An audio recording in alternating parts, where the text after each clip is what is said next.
Great. It's a warm welcome to all of you in the room and online to this afternoon seminar. It's a great delight. My name is David Mills. I'm Vice President at Kellogg, to welcome you all to this conversation. We're really looking forward to a really reflective set of thoughts on what learning is for and why it matters. I'm really pleased to say that we have these spaces regularly and we want our members of college to make most of them. And so it's been so great to work with Judith Holder, who's a common member, who's come up with this idea and brought us all together. We're really appreciative of Judith for all your help with organising today's event. And I'm immediately going to hand over to our chair for today. But the first thing I'll say to those of you who are joining us online, great to have you all here. Thank you all for coming. Please do chip in with comments and questions as the seminar unfolds, because we want to hear from you just as much as we do from our participants in the room. So with no more ado, Helen is going to chair today's session. I'm going to hand over to Helen. Thank you, Helen. Thank you, David. Thank you. Oh, I don't need that. So thank you, David, and thank you, Judith, for bringing us together. My name's Helen Carasso, and until very recently, I was actually a student again here at Kellogg, because I've just completed a part-time master's course here. So welcome to what is almost my college too. So as David said, we're both in person and online. Those of you online, you'll be able to contribute through the chat. And we've got my colleague Judith, who did all the hard work to get us together, is now doing more hard work because she's keeping an eye on the chat and making sure that your questions get put to our panel. So we'll just have about 5 minutes now for each speaker to set their perspective on our topic, and then we should have half an hour at the end for a discussion. So our topic, as you'll know, is really quite a challenging one. Does education matter? And if so, what do we need to learn to make a difference? And of course, when you're thinking about does education matter, it matters in many different ways. We know about some of the economic benefits that education brings, both to individuals and to their communities. And we also have research that shows that both health and social engagement improve in areas with higher levels of education.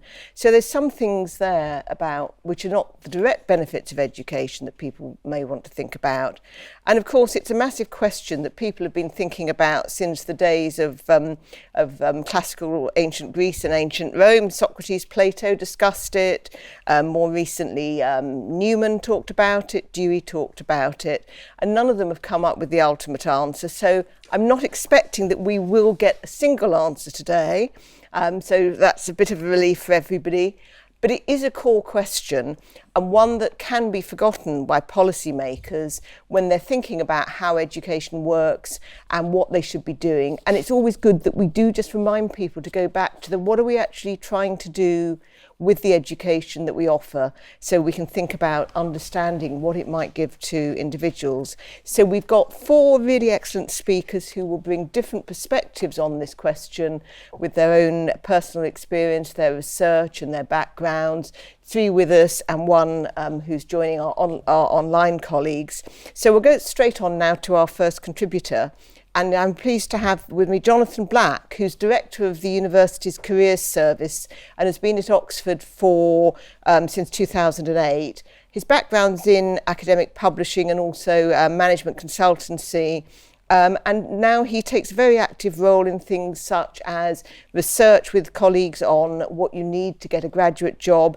And you may also have written to him in his regular FT column, Dear Jonathan, where he answers careers questions. So we know he's a man who has good solutions. So over to you, Jonathan.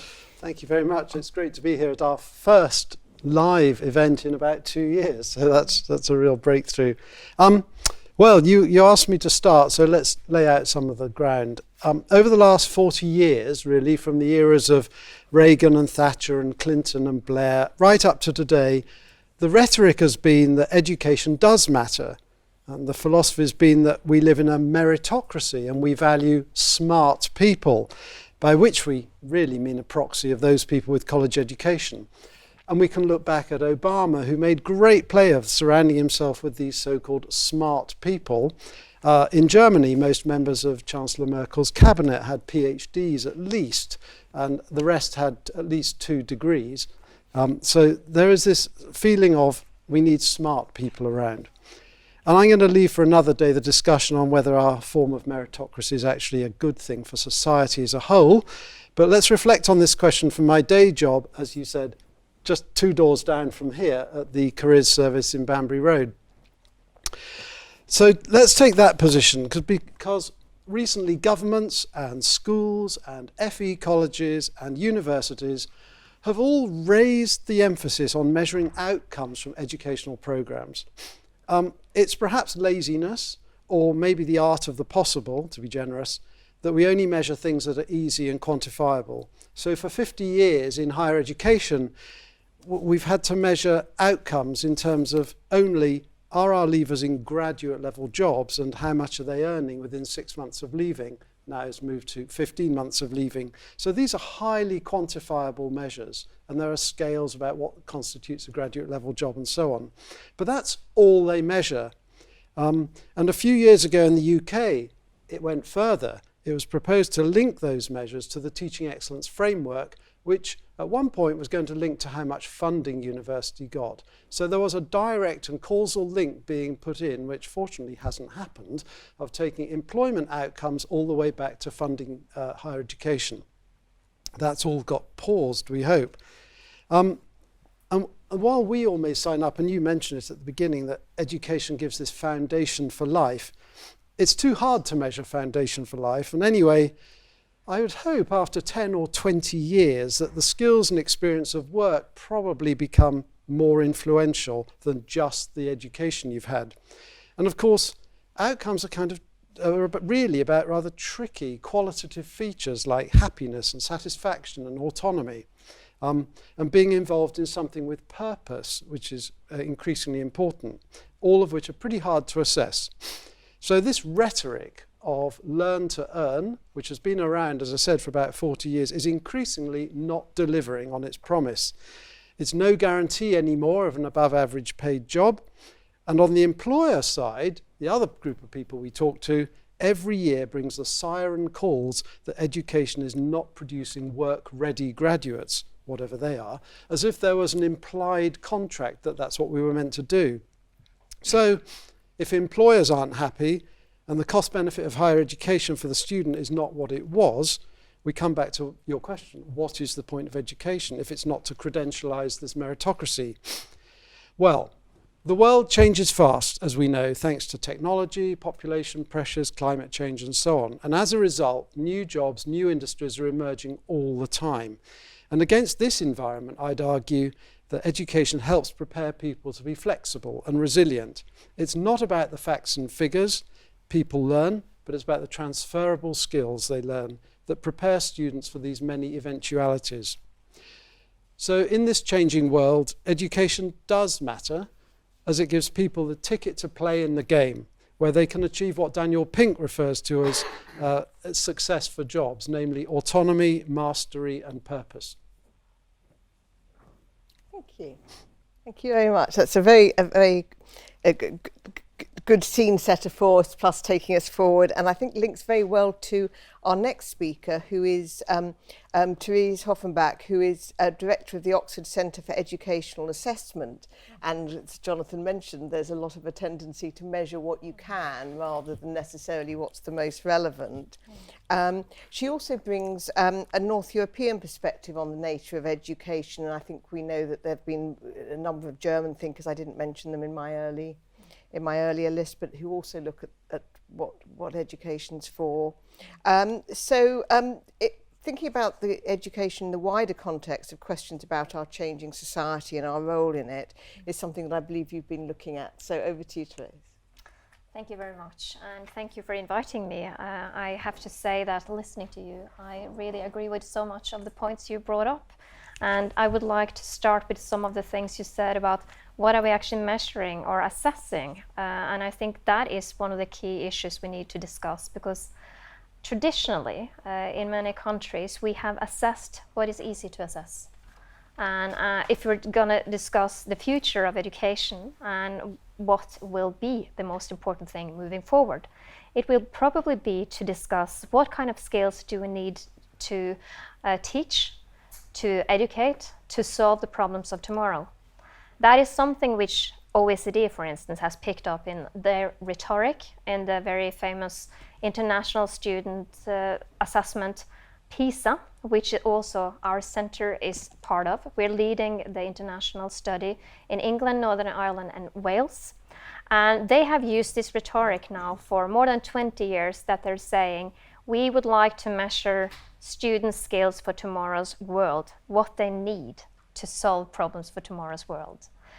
Whether they are actually assessing that is something I think we need to debate, but they're moving away from only assessing mathematics, science, and reading to also include how do you actually facilitate and develop self-regulation among students, how they can be motivated, have intrinsic motivation, how they can develop tools to actually be lifelong learners, which I think actually you said about yourself, that you were interested in lifelong learning. And since we know that in schools across the globe, we are educating using curriculum, with sometimes things will be obsolete by the time they're out in the workplace. We actually need to discuss what do we fill our curriculum with in different countries, and how do we assess what matters. And I think it was interesting when you also said this about the European perspective. I was also thinking about Dewey, the American, which you mentioned. 100 years ago, after he had been in Germany, he brought back some of the ideas about how you educate for democracy.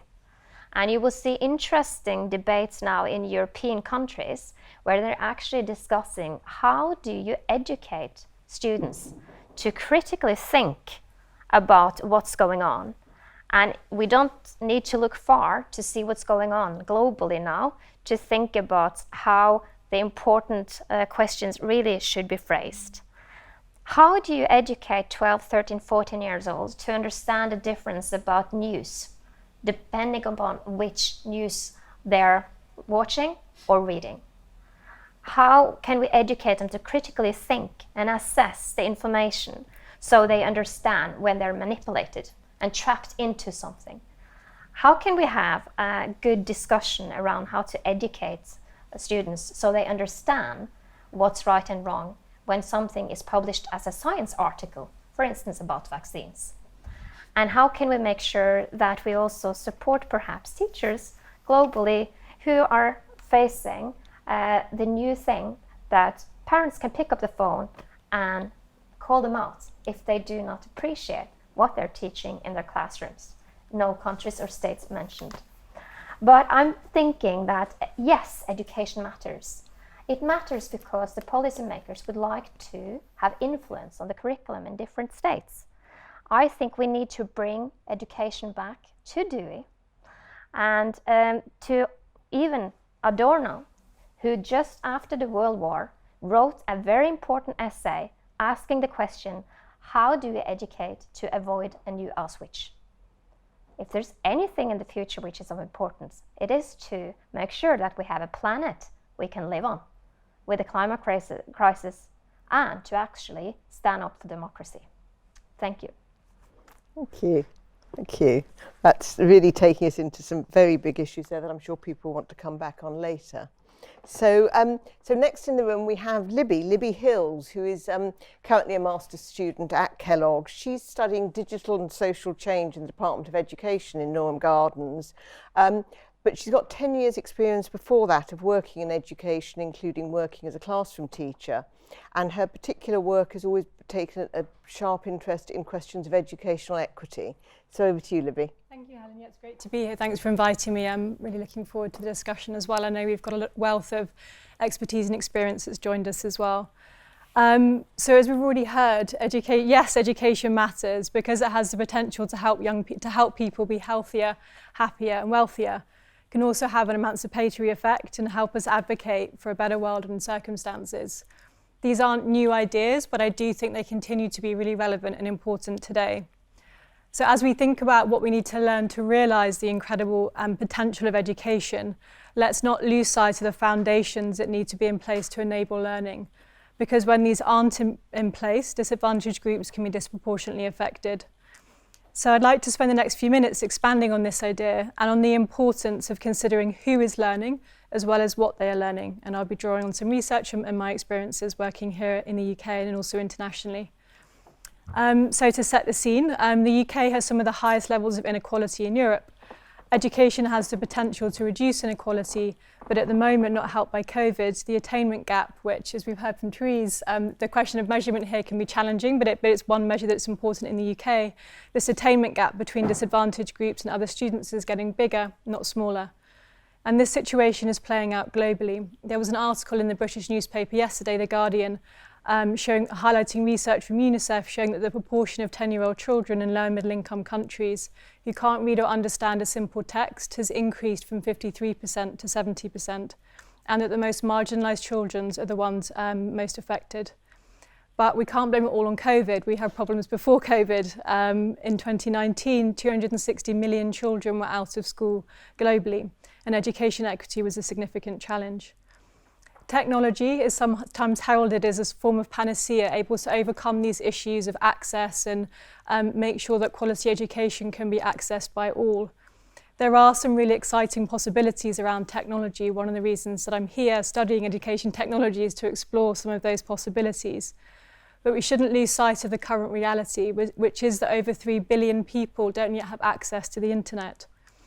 In the UK, COVID shone a light on the issues around the digital divide. For example, only 5% of teachers in state schools during the first lockdown reported that their students had access to a device to support remote learning versus 54% in private schools. It's also hard to see how technology can help solve some of the other challenges and issues which affect the learning and well-being of students in school. In-school violence and abuse, for example. It's become commonplace to talk about the learning crisis in education, but some are instead highlighting child sex abuse as a true global crisis. Surveys which report on the prevalence of in-school abuse found across 10 countries, 400,000 girls reported sex abuse in the 12 months prior to the survey. So we can see that education systems are still struggling with safety in school, access to school, and the development of key gateway skills like literacy and numeracy, and that disadvantaged groups are most likely to get left behind. So what I'd like to draw attention to is the importance of getting foundations right so that the conditions for learning are in place and we don't risk leaving students behind. These foundations may sound basic, but in reality, as we've seen, they're not always present, and because they sound basic, I think they can be overlooked sometimes. So I wanted to pose 5 questions. Are there enough physical schools, particularly in rural areas? Are those schools safe and supportive of student well-being?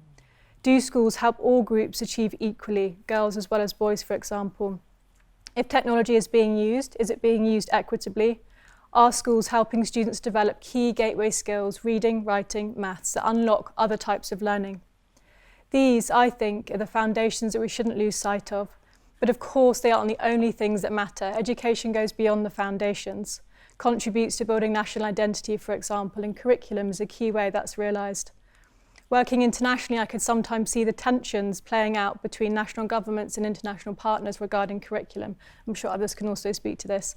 And also national government and those working on the front line of educating. For example, a Uganda team that I worked with felt that the very academic national curriculum at the time was insufficient to fully prepare students for life after school. So they decided to supplement the national curriculum with a life skills programme.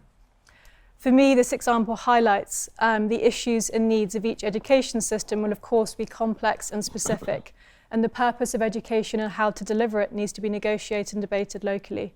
There isn't a one-size-fits-all to what constitutes a quality education. Ultimately, the purpose of education should be agreed upon through democratic consensus. For this to happen, we need public debates with a range of engaged voices like we're doing this afternoon. Thank you. Thank you. And our final speaker is Alex Beard, who also began his career as a teacher, and he was working in London, I know, and he then joined Teach for All, which is an international network of organisations supporting children, encouraging them to reach their full potential. He's author of a book called Natural Born Leaders and seeks to understand how education can work to develop those natural skills within individuals. So over to you, Alex. Thanks so much. There's already a huge amount I'd like to dig into from all of the contributions so far. I think we should talk about the failure of learn to earn. I think we should talk about the learning crisis. And I think we should talk about what bell hooks would call education as the practice of freedom.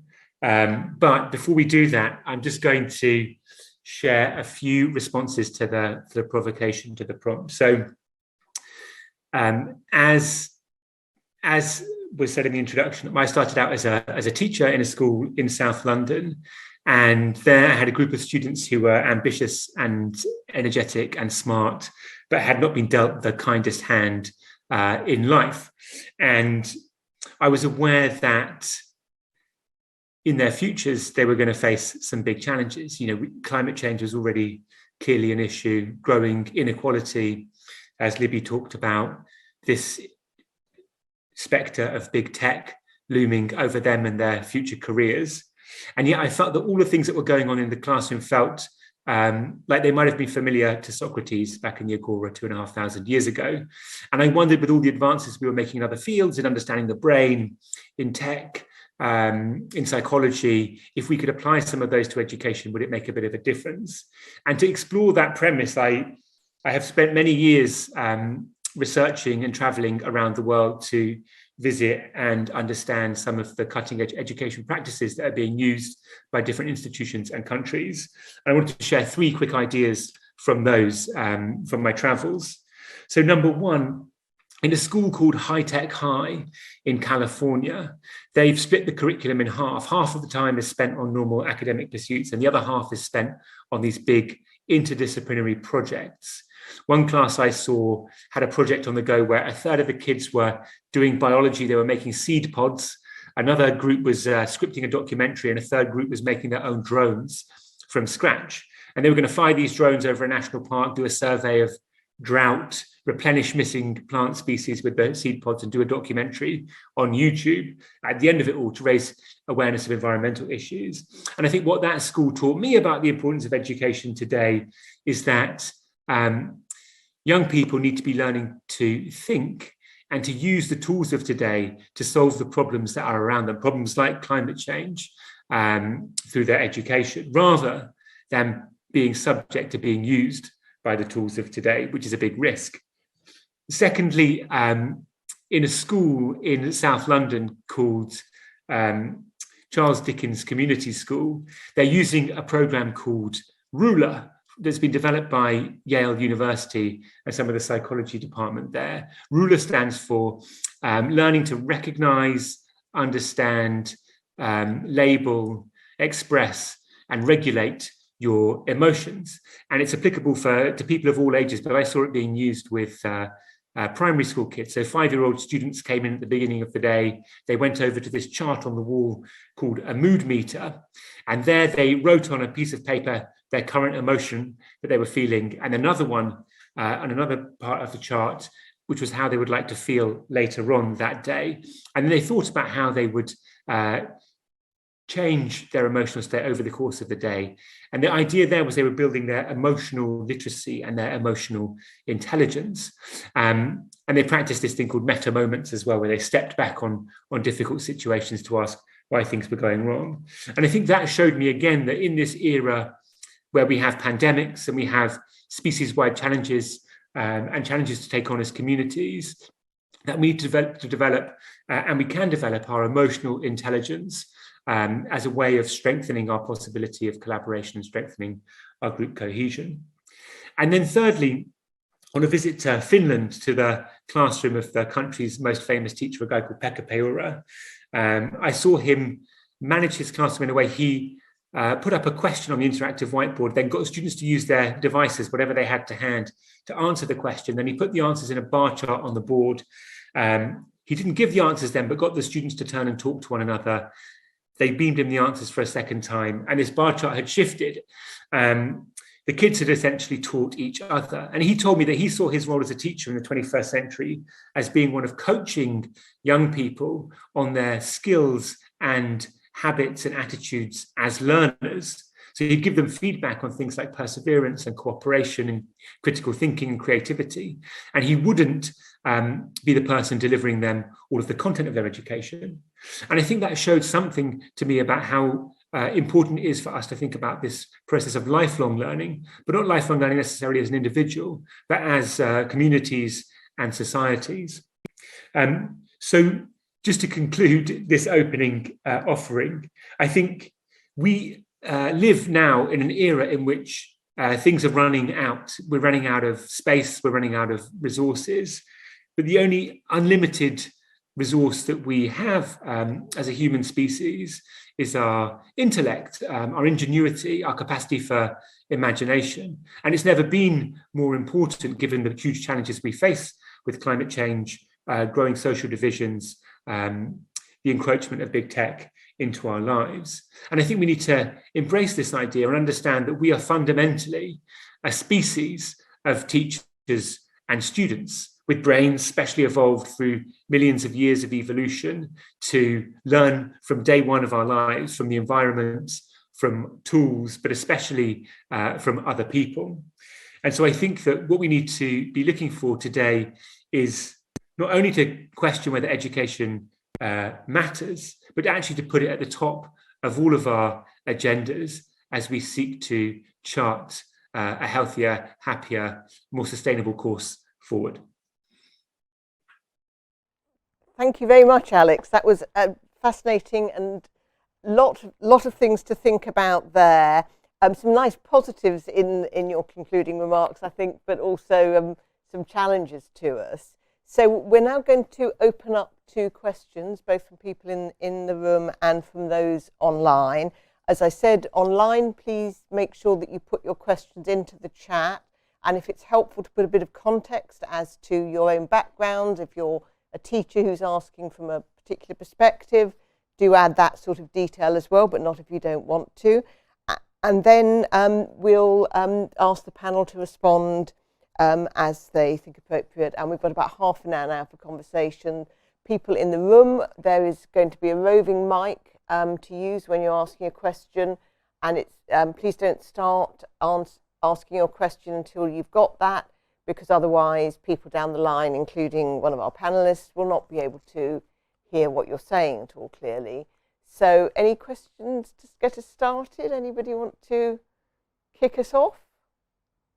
Is there a gentleman at the back there looking like he wants to start us off? No? Yes, yes? Yes, please do. Thank you. Thank you for sharing such interesting insights, all of you, on your views on education. My name's John Beale. I'm an educational researcher, teacher and lecturer at St Anthony's College here and at Sevenoaks School.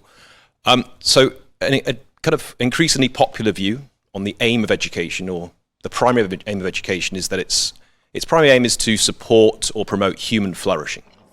And there's various ways of defining that, but broadly speaking, it means kind of holistic well-being, the cultivation of character, and supporting students to fulfill their potential. And various points some of you have made draw upon that. So Jonathan mentioned developing purpose, mastery and autonomy is particularly important. Therese mentioned self-regulation and motivation. I wanted to ask you what you think of that view, whether you think that's the ultimate aim of education or even among its aims, and how that relates to education's kind of more orthodox aims, developing knowledge and understanding and cultivating the kind of cognitive skills that help support those, such as critical thinking skills, which, for example, Therese mentioned. Thank you. Who would like to pick up on that? You go first. Please do. Please. Yeah, thank you. It's an important question. And I think what we've seen in research the past 40 years is very much the balanced approach. And I can use reading research as one example, also because we have an international PEARLS study in our research center where we're assessing the capacity to read around 11 years old in England compared to 80 other countries. So the results from that will come out in 2023. We have one of our research assistants here with us today who's working on it. In reading, it was debates, and you can also read about it in newspapers today in England. What kind of ways do you teach reading the best? And suddenly you have different approaches and fights, even reading wars. Some people will say it's all about phonetics. Some people will say it's all about understanding language and how many words you're able to know and understand. Reading research says it's the balance. You need both phonetics and you need knowledge of words. this is also how I see it when it comes to thinking skills, self-regulation, motivation, being able to learn for the rest of your life. Of course, it doesn't matter if you don't have the foundations of reading, writing, arithmetics, to use the basic skills which Thatcher promoted back in the days. You need a balanced approach. And we see it, as you said, so very importantly, specifically for those who have the most challenges, both with socioeconomic background and also struggling in schools. If they don't know the classics, if they can't read, if they are not able to do mathematics, they will suffer more than those from more advantaged backgrounds. So the balanced approach, and that's also what I think is important for the future. Anybody want to come back on that? Anybody else on the panel want to come back? Well, I mean, it's such a huge question. It's almost existential about what's the point of it all. And I tend to reduce that with students to saying it's about choice and control. That as we go through life, one way to think about it is you want to gather more choices and more control over your life as you go on. Unlikely to get it when you're 21, you'll just be told what to do and crack on and have to do it. But by the time you're, getting older, you will, if you've got these skills. I like the idea of the gateways to being able to get more choice and control. And in our current, especially US-UK environment, a university education gets you one of those choices to get in there. But it needs lifelong learning to keep on building more choices. So you do have that. I think that is what tends to make people happier, is if you feel you've got choice and you've got control over your life. And people who don't have the education in the society we live in feel that they've missed out and they can never get it. So. And just to add, I agree, I think human flourishing sounds like a kind of wonderful aim of education. I guess that might look different at different stages of education, and at earlier stages you might have more of an emphasis on the foundational skills, for example, and then later on in education there might well be more of a focus on autonomy and more developed skills in order to actually realise that goal of human flourishing. Anything from Alex? I was thinking about the model you were talking about at the primary school with the children looking at how they felt and how they wanted to feel by the end of the day. Well, I agree with everything that everybody has shared, which is why I wasn't coming in, because I do. But the thing that I was thinking about as you were talking was just this question about learn to earn and how that doesn't stand up any longer, and whether there perhaps is now a tension in some of the pursuits of education. I think there used to be a story that we would tell ourselves that, going through those stages was connected to a career, that sort of following university, you might have a choice of some kind about what career to go into. And as you kind of progress through, those choices might grow in terms of what you spent your time doing, more control. But I wonder if that's as true for young people today as it was for people in my generation or earlier generations. And you can see people feeling that around the world, with the extent of time people are, living at home with their parents, a difficulty that graduates find in encountering jobs. There's an amazing and quite shocking movement amongst young people in China called Tang Ping, where young high achievers are choosing to sort of opt out of the exam-heavy rat race of education there because the stress is too high and the rewards are no longer great. And I wonder if that then points us towards. Does that point us towards an education that embraces a more political dimension? Because young people, in order to have choice and control, will need to exercise political power in new ways. Does it lead towards embracing ideas of human flourishing set against a backdrop of universal basic income? I think this is just, we have to sort of ask ourselves questions about what the society is that young people are going into to know how to answer that question really clearly now. Thank you. I think we've got some questions from our contributors online. So Judith will pull some of those together for us. Thank you. Thank you. Yes. Yes, I've got a couple actually. One from Hannah, who says, what should educators say to students now that learn to earn isn't applicable? I mean, that's probably Jonathan, isn't it? And then following on from that, I've got a question from Elisa, who says she's a student in Cyprus, She says the world's changing at a very fast rate, whereas the education system cannot improve this fast. Do you think that this could be a problem in the future for current students? Two different questions there. Thank you. Would you like to start on the learn to earn, Jonathan? So can you remind me what the first one was? What should education say now? Oh, okay.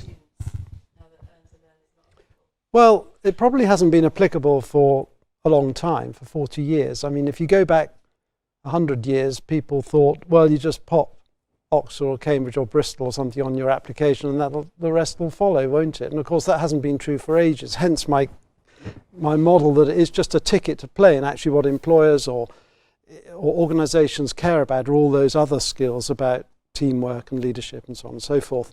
So education happens, higher education particularly happens around that 16 to 25 years old, where the neurological memory bump happens. We lay down all these wonderful memories, which is why we all remember our university days so well, compared with what happened afterwards. So it is a great time of all sorts of learning, some of which is in the classroom, but most of which isn't. Most of which is, this is a great opportunity to meet people. I'll give a good example. The director of Wolf Hall gave a presentation in the careers service, and he said, any of you wanting to go into film and television, this is your group of people. You've all got phones, you can all make films, grab the people here now outside the classroom and go and make a movie. So that you couldn't put that on the curriculum, but what a fantastic learning opportunity that is. So I think that's the answer to current students, is seek all the opportunities, but don't expect they're all going to get measured and marked, or that they don't all have to have a credential attached to them either. You know, there is this other thing Alex talks about in China, that it doesn't all have to be examined and measured. That there is stuff that it's okay to be soft. You don't have to post it on Instagram. You don't have to make a big deal out of these things. We can learn and apply them later. Anybody else want to pitch in on that? I wonder whether it also raises the question of how much the education takes place in formal settings. You talked about informal settings while you're at college, but you've also talked about different people needing different levels of input depending on their background. So how much is this about? Is there a one-size-fits-all answer depending on where people are starting from? Is there an element of that we need to be thinking about as well when we're talking about what people should learn as opposed to does it matter? Anything in there? Do you want to pitch in, Alex? Are you okay? I wanted to. Can you repeat the second question? I think I had something to say there. Are we sticking on the first question for now? Actually, there's a few, and they're kind of around the same area, which is about, I suppose, is the education system lagging or kind of reacting efficiently enough to the changes? Yeah, I mean, I think on that front, So I think that, yes, it probably is lagging. That was my experience within the education system as a teacher, certainly at the school level. And I think partly that's to do with the speed at which ideas currently move through the system. And there's quite a slow cycle of the movement of ideas, through practice, then generating research then being fed back into policy back into practice. And that is quite a slow cycle for learning to happen. And I think that the way to tackle some of what's been raised in that as a challenge is to create more spaces within teacher careers and teacher timetables, and more spaces within student curriculum to explore some of those more latest activities, not in a dissimilar way to was being described when we talked about careers as well.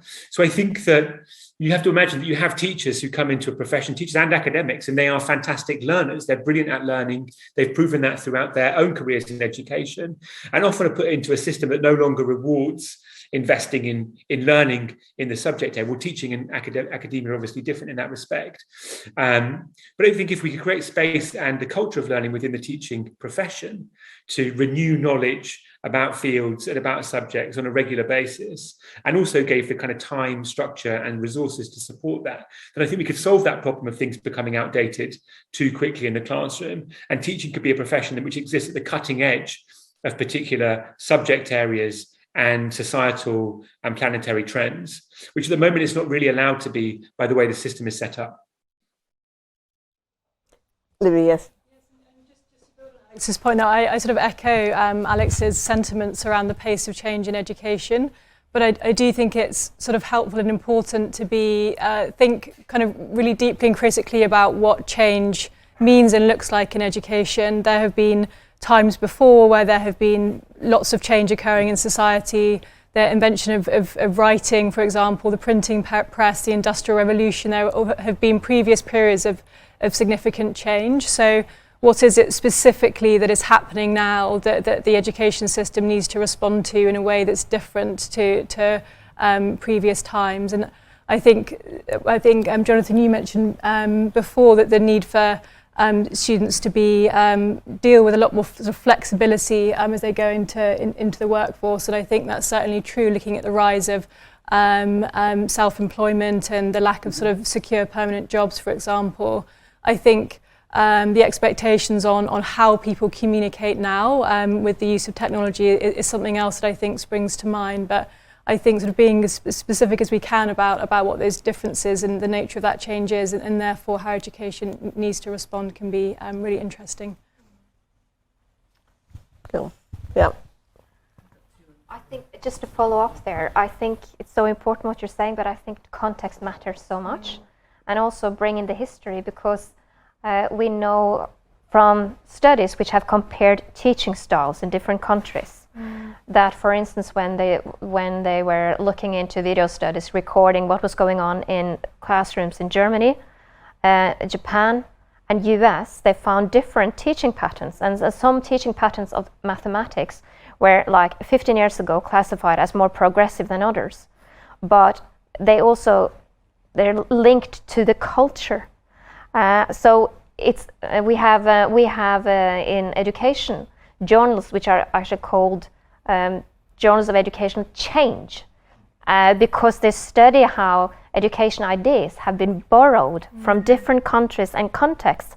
And they've also seen that, for instance, after the PISA shock, in some countries where many people felt that they didn't achieve enough, when the first results came out back in 2001, a lot of people went to Finland, which you mentioned as one country, and they looked at how are they teaching in Finland, and they tried to implement the way of teaching in Finland in their own countries. It doesn't necessarily always work out, because you have to think about the context, the culture, what people have actually done historically. So to have change, just to have a change, is too simplistic. Yeah. You actually need to look into how do different student groups learn, and who are able to work well in rooms where you have a lot of collaboration, and who needs more structure. Yes, technology can be fantastic, but a lot of our students now, we see in recent publications coming out, struggle with technology when they are alone. They're not self-regulated enough to take advantage of that. So some cautious also in this debate. I mean, just to come in on that, because I think I love that point, and I think it's right. And having been across the world to visit various places, more in a kind of journalistic research fashion rather than in a kind of rigorous academic one, my sense was that the thing that distinguishes any kind of high-performing institution or country where they're achieving what they're setting out to achieve relatively well in education is not so much the practices or concrete interventions. Often it's cultural factors. So is there a culture in place of valuing the role of the teacher or the purpose of education within the national or community story? And that seemed to be quite an important factor in distinguishing sort of higher performers on whatever, perhaps not ideal measures from those who aren't performing as highly. Also, there always seemed to be a kind of sense of a shared endeavour amongst teachers, students, policymakers, parents. Like people were kind of working on the same page. So I just wanted to say that culture did seem to be the deciding factor in many of the places, whether it was a single school or at a country level. But of course, as you're saying, you can't ever have a blueprint for culture because the context dictates what that is. But some of what emerges, why a teacher would have a high status in Korea versus Finland versus hopefully one day the UK would be for very different reasons. In some places, how much a teacher is paid might influence that. In other places, it might be to do with your level of education. It might be to do with a national story that values teaching as part of nation building. There are many different reasons why that might be the case, but that seemed to be one of the crucial factors, even more so than particular practices. Thank you. And I think we'll move on to another question now. I think we've got a question in the room. Hello, hi. Yes, you've got the microphone. Who's got the microphone? Oh, sorry, it's the gentleman at the back there. Okay, you've got yeah. Sure.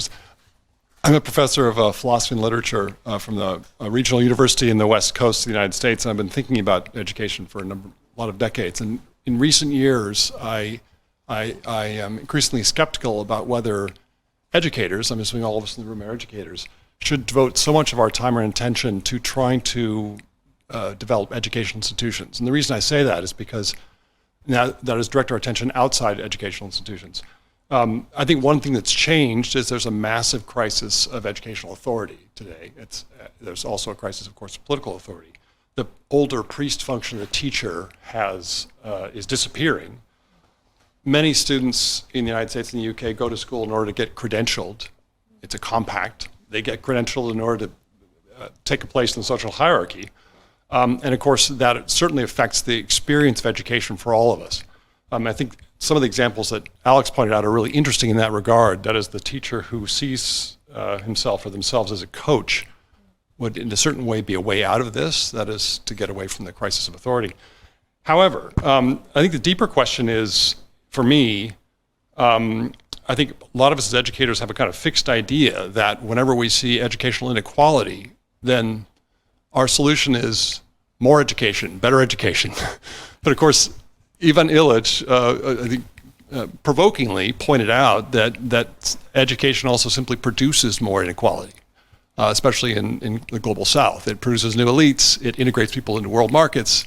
And so he wanted to direct his attention to producing education outside of educational institutes that wouldn't serve to create more inequality. And my sense, at least in my country, is that that's essentially what education is doing now. So I'm interested in whether some of you could suggest something about what we can do about the fact that, or what do we do about this? What do we do about the fact that we tend to invoke education as a kind of secular prayer to solve problems of inequality?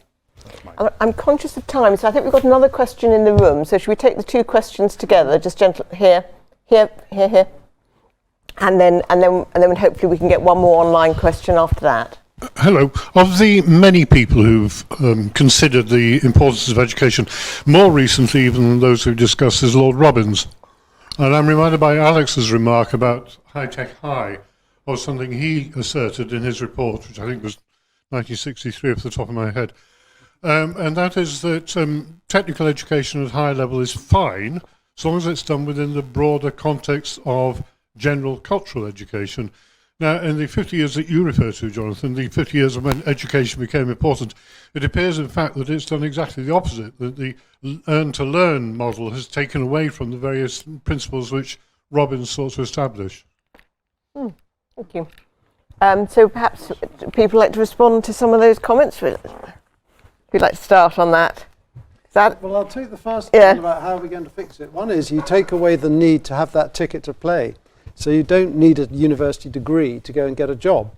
And you play and you assess people, as employers do now, on all those, dare I say it, key employability skills, a terrible term. But it's, do you work well together? You've got to have some basic numeracy and literacy, obviously. But what actually survives, the one thing, for example, the number one thing that employers all want is teamwork, which is developed in the sandbox. I mean, can you play nicely together? Well, you don't need a university degree to do that. So you could, and in a way in the university we're starting to say, hang on a minute, criteria number one, do you actually need a degree, or is A-levels or GCSEs? What level of education do we actually need to do this job? And I suspect in investment banking, trading or something, you probably don't need those. So that would be one way. Mm-hmm. And thoughts about also moving away from the credentialism, I think was the first, moving away a bit more. Any other thoughts about that? And Alex, I think. That was good. I mean, it's such a provocative thought that education produces inequality, but I think that the facts would probably bear it out in the US and UK, and yet we hold it up as being the secular prayer, as you said, that will solve all of the ills of society.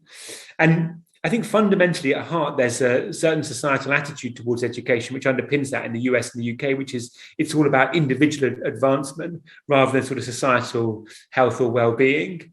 And I wonder if the one thing that we might reflect on is whether we could establish a different value at the sort of heart of the education project. And these kinds of, generational changes and values have been noted before, right? In the US, the shift, as documented by Robert Putnam in The Upswing, from the Gilded Age of individualism to the age of community in the 30s, 40s, 50s, that launched the New American High School and various other more projects of solidarity. So I think, what if we put solidarity at the heart of the project of education, as Paulo Freire or Bell Hooks might argue we should be doing, rather than individual positioning in the race for top jobs? I mean, I don't know how you do that, but that would be sort of the theory that you want to pursue, I suppose. Well, I'm now very tempted to say, look to Scandinavia, and apologize for that, but I'm sitting thinking that the question is all about which country are we talking about, the US or UK, Ghana, Kenya, Sweden, Norway, and I'm thinking that coming from a country where education is free, we don't have the same numbers saying, as you're saying, that education increases the differences between people. In fact, you don't find that data in longitudinal studies in Norway, for instance. And when you also combine that with a welfare system, where you have a minimum wage, it's certainly easier to discuss democracy and solidarity among students as well. But that's important to remember, because sometimes when I discuss these matters, if you have not been in a system like that, I appreciate it's hard to imagine it, how it could be if you don't have to pay fees for your university studies, and if you actually have a high salary when you're coming out. I'm old enough. Yeah. Libby, anything on to it? No, I was thinking along very similar lines as Therese. I think it also is about the level of education as well, and I see there are lots of challenges at the university level with perpetuating inequality, but there's a lot of evidence to suggest that actually universal quality public education at primary and secondary is a really powerful equaliser. And in some places that isn't in place, and in some places the systems are set up to train a small elite for professional jobs. But I think addressing that can be a big way to really make sure that education is supporting rather than holding back equality. I think that was the rise of the obsession of STEM over the broader humanities. And we've seen, the evidence is, of course, that if you're just going to look at the instrumentalism of it, actually humanities students do just as well in careers as people who've taken STEM degrees. But there's this obsession, and it ripples down and has a terrible effect on people from poorer social backgrounds who say, well, what on earth are you going to do with an English degree compared with medicine, engineering, architecture, whatever? And so we get that skewing and people getting excluded and not applying. And then that ripples through to the cultural life of the world, where we don't have enough people from those backgrounds, or the whole background, coming through to that side. So that's got a lot to answer for as well, I think. Okay. I'm just conscious, I think we'll just fit in one round of questions from our colleagues online, and then we will pause. But just Judith has another batch for us. There's 2 or 3 people that are asking similar things around soft skills, and I suppose the point of education being an appetite to continue learning, and how that, first of all, how do we get that into a curriculum? Those, if you like, the emotional intelligence that Alex mentioned, and also how it connects with the moral compass, which obviously, Therese, you mentioned with education prevents another Auschwitz. You don't get a statement much bigger than that. So I suppose those are 2 kind of similar questions. It's a political decisions, and some governments have decided that's what the future is all about. Italy is a country where they put the climate change and the teaching of climate change, how to prevent it into their curriculum. So that's political. So it is doable. And in European tradition, we have a word called Bildung, which comes from German. The Bildung tradition is about educating the whole person. And a lot of the European countries have that high up on the agenda, and they're also testing it, and what you measure counts. So that's my response. Libby? Yeah, no, I think to add sort of on the specific question around soft skills, I think many soft skills are very important, but to provide quite a sort of practical perspective that might resonate with some educators in the room, when one as a teacher is designing a timetable or designing a curriculum as an administrator, you do have to make trade-offs about how you spend your time and what students will be doing in classrooms. So there are sort of things do have to be prioritised at some point, and it's hard to kind of be able to deliver everything at all points in a school and in a classroom, which I think can sometimes be a bit of a conundrum when it comes down to the practicalities of how do we actually help students to develop these soft skills. And the other, again, quite practical point I'd say is from a sort of policymaker perspective, having seen how challenging it can be sometimes when there are quite quick changes around curriculum, particularly a shift from a more traditional academic curriculum to one that's more focused on soft skills, is actually a really huge change, in terms of what teachers are expected to do and deliver and sort of understand, and that can be a really quite, it's easy to underestimate, I think, how much time and how complex that process can be of actually shifting the focus to more of a sort of soft skills emphasis. Alex? I think, one of the two quick points on this. One of the things that we've seen is that from the moral angle and thinking about societies, that education is known to be no real defense against the development of extremist views, for example, in online communities. Levels of education don't predict your likelihood of being sucked in to an extremist viewpoint. And I think what that tells us for schools is that we need to continue to create spaces in which young people, learners, can come together to experience a moral education as a community, which is the only real way of doing it, to learn to live together with peers who may be different to you and differ in their views, and to navigate and negotiate that together. And there are some brilliant things that happen at universities and in schools with things like philosophy for children, where that's happening. And I think the thing that's a bit worrying is that increasingly that's the only place in our societies where things like that can happen. Everything else is sort of driving us towards more extreme positions and towards antagonism. And a moral education, I think, probably can only take place socially, in person, in a school or a university, and it's kind of that's the last remaining bastion. It's so important that we take that seriously. Well, I prefer to use something like employability skills rather than soft skills, because soft implies they're kind of easy, whereas in fact they're really, really difficult compared with almost learning to read and write and do maths. However, I think you can go a long way by telling people, because my experience with students is explaining to people, this is what, let's take employers, organizations are looking for, the skills that you have, like leadership, teamwork, managing your time. And by the way, you've already got a lot of those skills, and you may not have got them in the classroom. You did them because you were helping your mum do the washing up. You did them in your church group, in your chapel, whatever it was you were doing. And it's often students don't see that, and I think pupils might be the same, that, oh, that doesn't count because I was just playing football with my mates in the street. Well, no, wait a minute. These are really helpful skills. But it's showing them these are important skills, and you are developing them in your whole life, not just when you're sitting in the classroom. Fantastic. So just before we come to an end, I just said thank the panel and everybody else for listening and participating. And I think what we're left with is a feeling that what you learn is something to make you a member of a community. You develop together. You learn skills that are about being the type of person you want to be, the type of person that other people want to be around and can work with and collaborate with.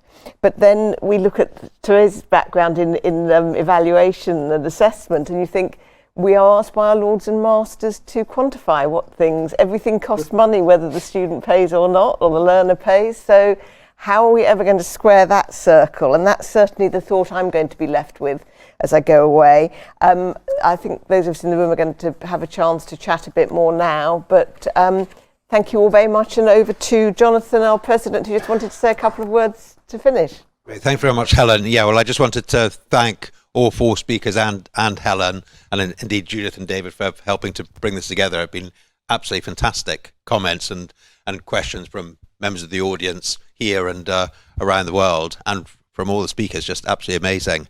I thought it was tremendous. And it was said that these questions have been raised before. And one example came to mind, obviously for reasons that I'll say, where I think all these points came through, which is one time these questions were considered was in the aftermath of the First World War in 1919, where people were thinking, how on earth do you recover from that sort of devastation? Happened to be in the middle of a global pandemic as well. And there was a report on adult education, which came out, which said that adult education, lifelong learning throughout people's lives, is absolutely vital for the world of work. But crucially, they said that there was unknown industries and technologies on the horizon, so it was no good just training workers in today's skills. You had to have a workforce that had the capabilities to be able to deal with new technologies as they arose. But beyond that, they said every member of society has to be able to debate the great issues of the day. They were thinking about not returning to more world wars. Now we're talking about global climate change and so on. Every member of society, and therefore they had to be educated. And they talked about democracy as well, and the importance, obviously, because at that point the electorate was being extended to everybody, practically everybody, and so they said it's vital for all members of society, the electorate, to be able to think critically, weigh up evidence, and this is actually the words they used in 1919, not just me saying it because of what's going on in the world today. They said so every member of society in the electorate could tell the difference between, on the one hand, genuine political debate, and on the other hand, demagoguery. So for all those reasons, as well as civilization, and I love the point Jonathan made about needing all subjects taught, and that was well illustrated by Getty, the oil magnate, who is notorious for being so money obsessed and unable to think about anything other than money. And someone said, but why on earth do you hire in your company classicists, graduates who've done classics? And he said, well, they sell more oil.